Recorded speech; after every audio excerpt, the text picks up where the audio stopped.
Welcome to my YouTube channel. तो आज हम देखेंगे आज तक की एक डिबेट जिसमें जो है कांग्रेस प्रवक्ता चरण सिंह सापड़ा जी ने कैसे बीजेपी प्रवक्ता शहजाद पूनावाला और अनऑफिशियल बीजेपी प्रवक्ता अंजना ओम कश्यप उर्फ अंजना ओम मोदी की कैसे बैंड बजाई। चलो लिया सापरा साहब, आपके पास आते हुए पीएम ने भी बीते दिन कहा कि अलाइनमेंट ही गड़बड़ हो गया अलायंस का। अब सवाल यह है कि फायदा तो कुछ होता दिख नहीं रहा है, सीट शेयरिंग आपकी एक भी स्टेट में हो नहीं पाई है, लेकिन सनातन पर जो विरोधी बयान देते हैं ऐसे लोगों को डिफेंड करते हुए कांग्रेस पार्टी नजर आती है। बड़ा सवाल यह है सापरा साहब कि इनके पास प्रधानमंत्री नरेंद्र मोदी की करिश्माई शख्सियत है। आप जितना भी आंखों पर पट्टी बांध ले, आपको ये एहसास अंदर अंदर होगा कि आपका मुकाबला मोदी से है। दूसरी तरफ ये नहीं दिखाई देता लाभार्थी हैं उनके पास, एक बहुत राहुल बड़ा गांधी जी ने हिस्सा कितनी प्रधानमंत्री भारत जोड़ो नरेंद्र यात्रा मोदी करी, जिस तरह उसका से आगे बढ़ रहे कवरेज इनका हैं, ढंग से हुआ पत्र ला रहे हैं। बाकी अगर मोदी जी अगर जरा सा भी कैसे मुकाबला हरी करेंगे? झंडी ना भी फहरा सीट देते हैं शेयरिंग हो पा वंदे रही भारत है, जैसे, ना कोई ऐसी करिश्माई वहां पर ये शख्सियत आपकी तरफ पूरी जोर दिखती है शोर जिसकी से वजह से आप डंका लोग जीत का दम बजाने भरें। लगते हैं। अच्छा, ठीक है। दोनों पर आपका जवाब। अंजना जी, आपने सीट शेयरिंग की बात की, मुझे बताइए क्या एनडीए के अंदर सीट शेयरिंग हो चुका है? क्या ये तय हो गया कि चिराग पासवान को कितनी सीट मिलेगी, पशुपति पारस को कितनी सीट मिलेगी, नहीं, या लेकिन जीतन वहां राम दोनों मांझी को पूछना कितनी थोड़ी सीट मिलेगी, उपेंद्र कुशवाहा को कितनी सीट मिलेगी? क्या ये तय हो गया कि अपना दल को कितनी सीट मिलेगी? तो ये तमाम सारे सवाल जो है ये मात्र इंडिया गठबंधन से पूछे जाते हैं। क्या एनडीए ने ये सारी चीजें तय की है? मीडिया का भी जो लेंस है ना, वो मात्र इंडिया गठबंधन पर ही टिका हुआ है। चरण जी, कम से कम देखिए, लेंस को घुमा या तो करके आपकी इस बात पर मैं आपके साथ, ठीक है, एक सेकंड चरण जी, क्योंकि आपने मेरे सवाल पर क्वेश्चन रेज किया इसलिए मैं जवाब दे रही हूँ। मेरा कोई इतना सा भी मन नहीं है कि मैं आपके साथ बिना मतलब की बहस में उलझूं। इसकी वजह क्या है आप भी जानते हैं।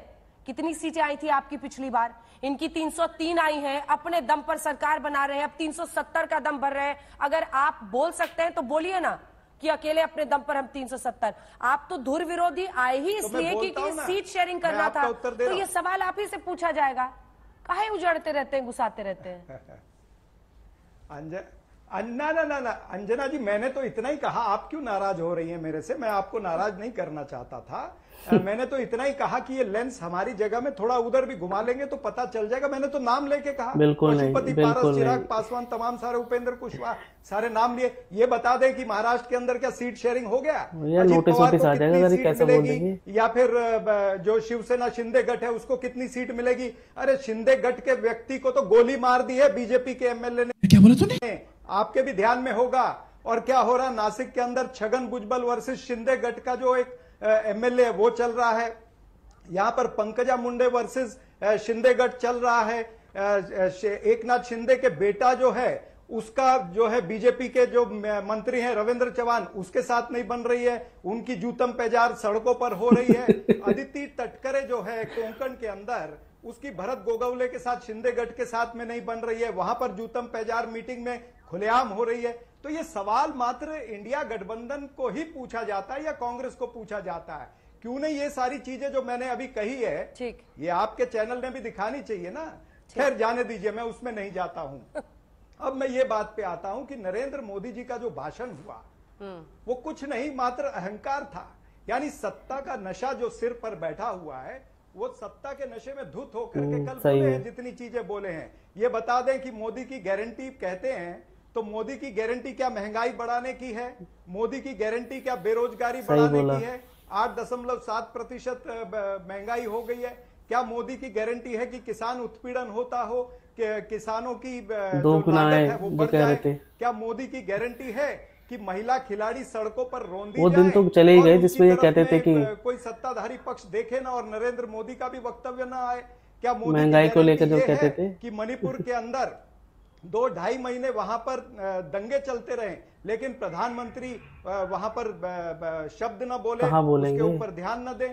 तो ये तमाम सारी चीजें हैं। 2024 की जो लड़ाई है ना अंजना जी, यूक्रेन वॉर पे बोल देंगे, लेकिन अपने देश में जो हो रहा है उस पर कुछ नहीं बोलेंगे। और एक तरफ मुद्दे होंगे, और मुद्दे यही होंगे: बेरोजगारी, महंगाई, आर्थिक विषमता, किसानों का उत्पीड़न, महिलाओं का उत्पीड़न, ये तमाम सारे मुद्दे, नफरत, जिस तरह से नफरत फैलाई जा रही है, इन मुद्दों पर चुनाव लड़ा जाएगा 2024 का। क्या बात है सर, क्या बात है सर, क्या बात, ये बात है। ठीक है, एक छोटा सा जवाब शहजाद जी, फिर मैं अन्य मेहमानों के पास जाऊंगी। अंजना जी, बड़ा हास्यास्पद स्थिति है। ये कहते हैं मोदी बनाम मुद्दा होगा, मतलब मुद्दे इतने व्यापक और बड़े हैं। तो भाई बताइए, नॉर्थ से लेकर साउथ तक, ईस्ट से लेकर वेस्ट तक जो जानी दुश्मन रहे उनके गले काहे मिल रहे हैं? मोदी को हराने के लिए एक साथ आ रहे हैं।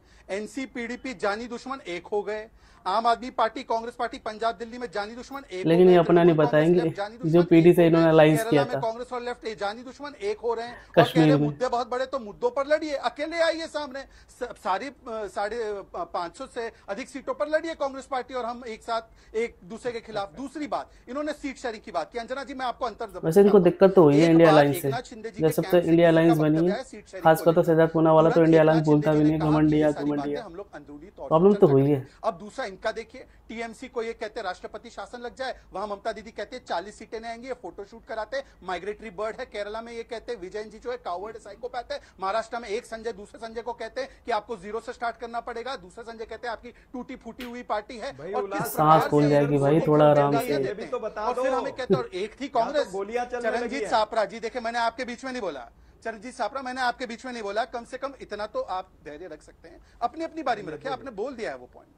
अब मैं आपसे पूछना चाहता हूं, वहां गोली चलाई तो उसके ऊपर कानूनी कार्रवाई भी हो रही है, परंतु बताइए खैरा की गिरफ्तारी क्या मानते हैं आप? लोकतंत्र बचाने के लिए खैरा की गिरफ्तारी को कहते हैं लोकतंत्र के खिलाफ है। वहां पर विजयन जी सुधाकरन को गिरफ्तार करे तो विजयन जी लोकतंत्र के खिलाफ है। वहां पर कहते हैं तृणमूल कांग्रेस ने हमारे ऊपर हमारे पोस्टर फाड़ दिए तो लोकतंत्र के खिलाफ तृणमूल कांग्रेस है, और दिल्ली में आकर लोकतंत्र इन्हीं के साथ बचाएंगे। तो मुझे लगता है कम से कम अपनी बातों में कुछ कंसिस्टेंसी रखिए। और चरणजीत सापरा जी, मैं फिर से आपको बता रहा हूं, आपने किसानों की और महंगाई की बात की, महंगाई पर बोल देता हूं, आपका एवरेज इन्फ्लेशन 8.5%, 2012 से 14 तक 10% के ऊपर, आज 5.5% है, जबकि 3 परिस्थितियां थी, 2 युद्ध थे और कोविड का क्राइसिस था। आप बता दीजिए आंकड़ों के साथ। दूसरा, आपने किसानों की बात की, स्वामीनाथन कमीशन रिपोर्ट कब लागू हुई? आपने 2008 में बनाई, 14 में लागू हमने करवाई। आपने कितना किसानों को दिया था? यार मुझे नहीं लगता कि यार नॉर्मल लोगों को ये इन्फ्लेशन वगैरह को उसमें फर्क पड़ता होगा। नॉर्मल लोग जाते हैं सामान लेने तो वैसे फील होता है कि महंगाई बहुत बढ़ गई है as compared to salary. 25,000 crore का बजट हमने किया। तो मुझे लगता है कि आंकड़ों पर चर्चा होनी चाहिए। आप अपना रखिए, मैं अपना रख रहा हूं रिपोर्ट कार्ड, और बताइए उत्तर दे दूं। छोटा सा, एकदम छोटा सा जवाब दीजिएगा। लेकिन ममता दी को भी आपको समझाना पड़ेगा, क्योंकि वो कभी कहती है कि 40 सीटें सिर्फ कांग्रेस जीतेगी, ममता दी कहती है कि सीट शेयरिंग नहीं करेंगे। समझा देंगे, कोई बात नहीं, उस पर भी मैं बोलूंगा, लेकिन पहले किसानों पे बोल लूं। किसानों को इन्होंने वादा किया था C2 प्लस 50% देंगे, क्या आपने दिया है? किसानों की लागत जो है 25,000 रुपए प्रति हेक्टर हो गई है और उनकी आय कितनी है? 27 रुपए प्रतिदिन हो गई है। आप जो उनको बीमा योजना के तहत उनको पैसे दे रहे हो, उसके अंदर भी किसानों की संख्या कम हो गई है। बीमा योजना के पैसे जो है, बजटरी प्रोविजन वो कम हो गया है। तो ये तमाम सारी चीजें क्यों है?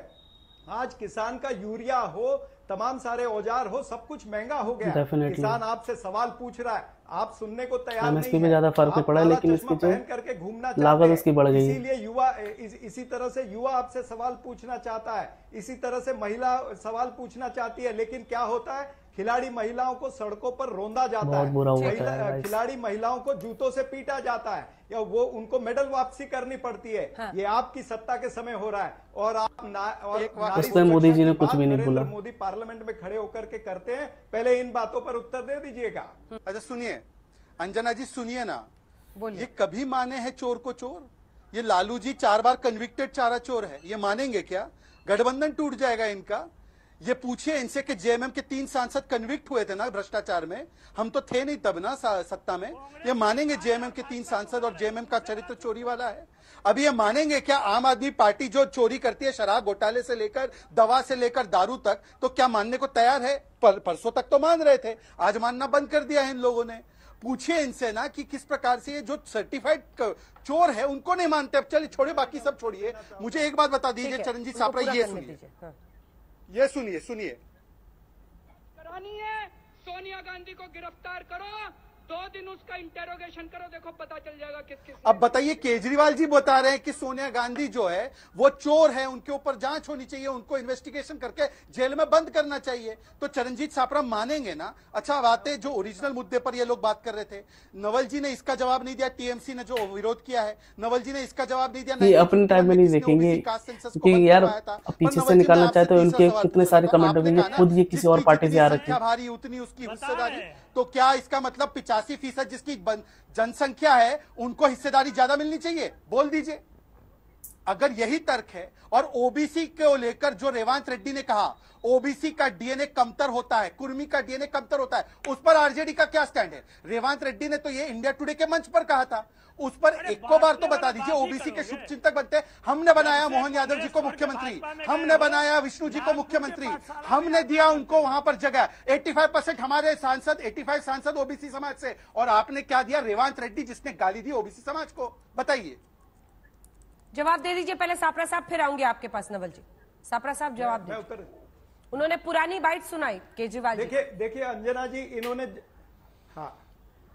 हाँ तो मैं भी इनको पुरानी बातें याद दिलाना चाहता हूं कि हेमंता बिस्वा शर्मा को यही लोग, भारतीय जनता पार्टी के लोग, पानी चोर कहते थे। आज उस पानी चोर को इन्होंने मुख्यमंत्री बना दिया है। शुभेंदु अधिकारी को ये कहते थे भाग शुभेंदु भाग, आज वो शुभेंदु विपक्ष का नेता बन गया है। और नारायण राणे को महाराष्ट्र का सबसे भ्रष्ट मंत्री कहते थे, नारायण राणे केंद्रीय मंत्री बन गए। उसी तरह से अजीत पवार चक्की पीसिंग 70,000 करोड़ के घपले की बात नरेंद्र मोदी करते हैं, और तीसरे ही दिन उनको अपने साथ में सरकार में शामिल करते, अपनी गोद में बिठा लेते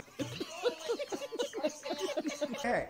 कहां है आपके ईडी के समन? क्यों नहीं छगन भुजबल को अभी समन जाता? क्यों नहीं हसन मुशर्रफ को जाता? क्यों नहीं ज्वाइन कर लिए ना? समन जा रहा है? क्यों नहीं यामिनी यादव वॉशिंग मशीन के अंदर आ चुके हैं? सरनाइक को समन जा रहा है? ये सब क्या हो रहा है आपके नजरों के सामने? और नरेंद्र सिंह तोमर का बेटा 10,000 करोड़ का उसके ऊपर आरोप लगा है। जगमनदीप सिंह चंडी उधर कनाडा से बैठ करके ईमेल आईडी दे रहा है, फोन नंबर दे रहा है, कह रहा है कि सारी एजेंसियां मुझसे कांटेक्ट करें, मैं सारे प्रूफ देने के लिए तैयार हूं। लेकिन एक भी एजेंसी जो है वो जगमनदीप सिंह को कांटेक्ट नहीं करती है, नहीं करेगी भाई। तो इसी के साथ ये वीडियो खत्म होती है, और इस वीडियो को जो पूरा लिंक, जो मैंने पूरी वीडियो को जो लिंक है मैंने डिस्क्रिप्शन बॉक्स में डाल दिया है, आप चाहे तो वहाँ जाकर देख सकते हैं पूरा वीडियो। तो मैंने नोटिस करा है कि ऐसी डिबेट में ना इनका एजेंडा ही ऐसा लगता है कि बीजेपी को सपोर्ट करना है और जो विरोधी पार्टी को जो है उन पर अटैक करना है। कभी भी आप नोटिस करना, इनका नेचर ही मुझे ऐसा लगता है डिबेट का। तो बाकी आपको ये वीडियो अच्छी लगी है तो वीडियो को शेयर करना और चैनल को सब्सक्राइब करना। हम ऐसे ही वीडियो आपको लाते रहेंगे बढ़िया बढ़िया।